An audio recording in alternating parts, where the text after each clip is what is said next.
إنه مايك يريد مقابلتي بعد الحصة. من الأفضل أن أضع بعض المكياج. ممتاز، ربما سيطلب مني الخروج معه.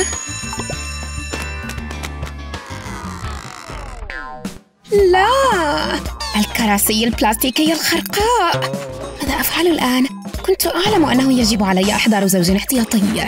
مهلاً، قد يصلح طلاء الأظافر الشفاف الشق.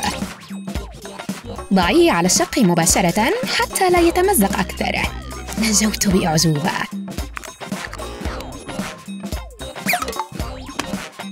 لا تقلق يا مايك، أنا قادمة لك. حصة الفنون، المكان المثالي للتعبير عن مشاعرك. هذا ليس سيئاً.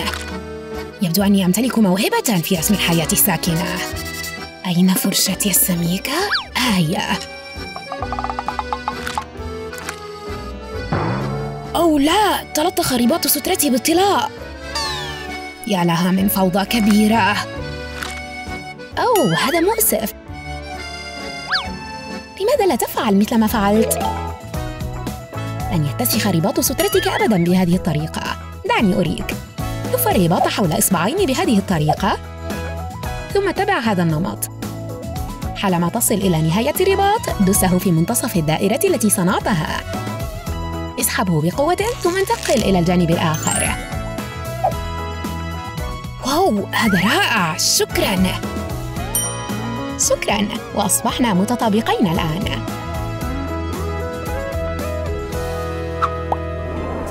تنسيق الزي قد يبدو مهمة سهلة، لكنه يتطلب حل بعض المشاكل الكبيرة، وهنا تأتي فائدة التفكير خارج الصندوق. في خطوة واحدة تصبح البلاوزة الكبيرة في قمة الأناقة. هذا أفضل. حسناً، شعري مسرح، وكل ما علي فعله الآن ارتداء ملابسي. يجب أن أغسل ملابسي، لأن هذه القطعة كل ما تبقى من ملابسي النظيفة. هل هذا القميص نظيف بما يكفي؟ يبدو نظيفاً. ما المخلوق الذي مات فيه؟ أوف، لا يمكنني الذهاب إلى الصف بدون قميص. لدي فكرة. لا أحد حولي. سأفتح هذه الخزانة. جيد، كيفن مشغول. كل ما بخزانته تحت تصرفي.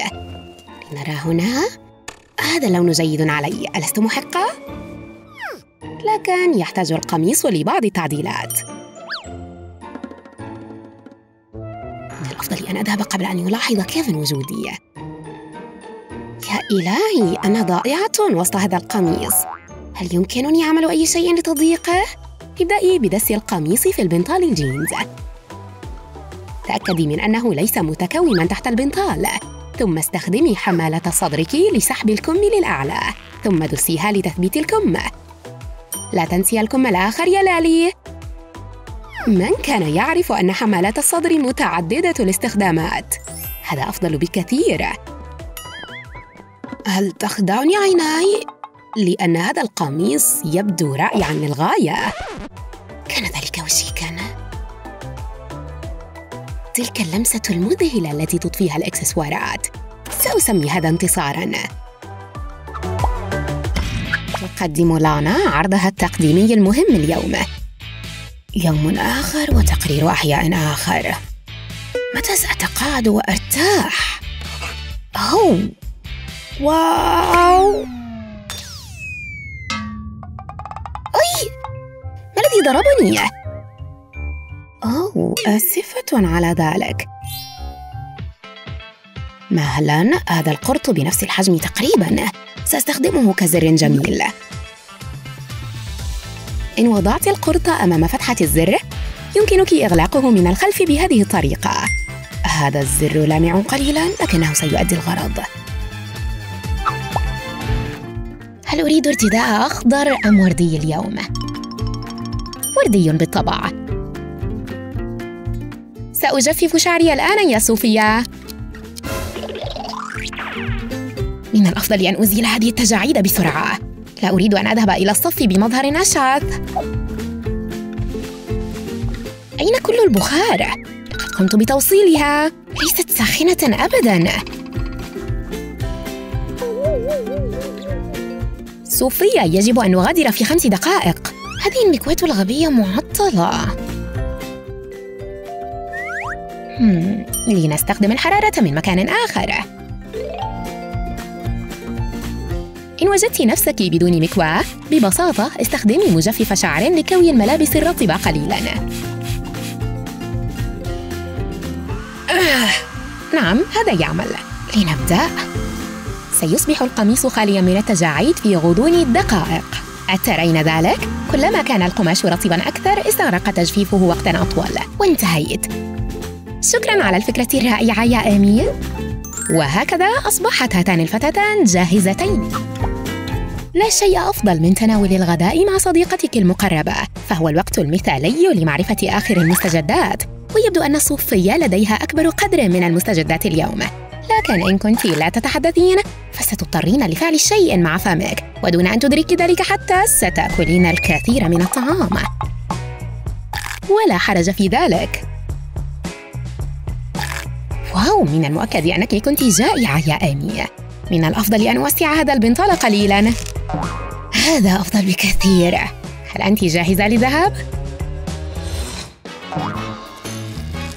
لا أستطيع إغلاق زر بنطالي. هل أنت بخير يا إيمي؟ ماذا؟ هل من الممكن أن أستعير واحدة من ربطاتك؟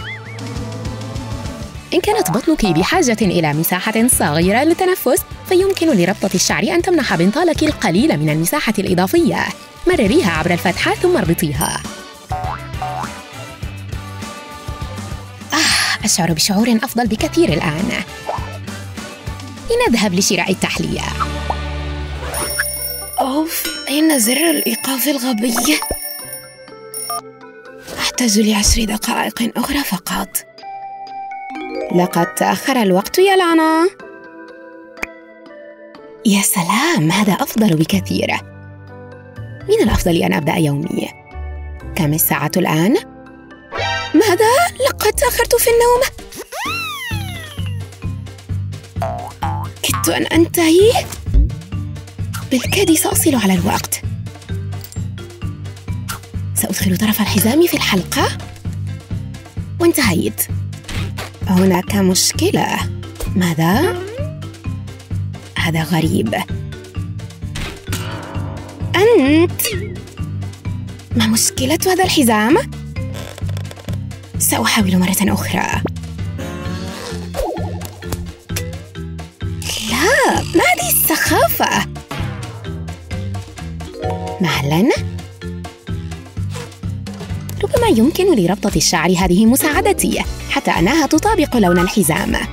ضعي الربطة تحت الحزام ولفيها حوله، ثم دسيها حول طرف الحزام السائب، وسيظل طرف الحزام ثابتاً في مكانه. لا شيء أفضل من الانغماس في قراءة كتاب شيق. لالي، هل تريدين هدية؟ لي؟ شكراً يا كيفن، هذا لطف منك. ما الذي يوجد بداخلها؟ أوه، هذه السترة جميلة. سأرتديها الآن، حسناً؟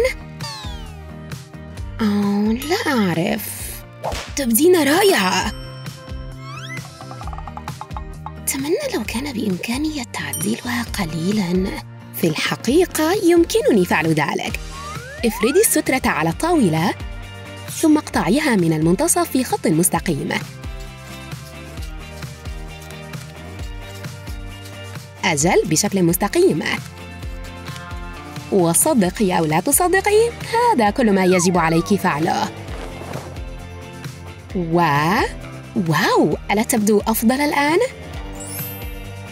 ما رأيك يا كيفن؟ واو، هل هذه السترة التي اشتريتها لك؟ كيف خطرت لك هذه الفكرة؟ لقد قصصتها فقط.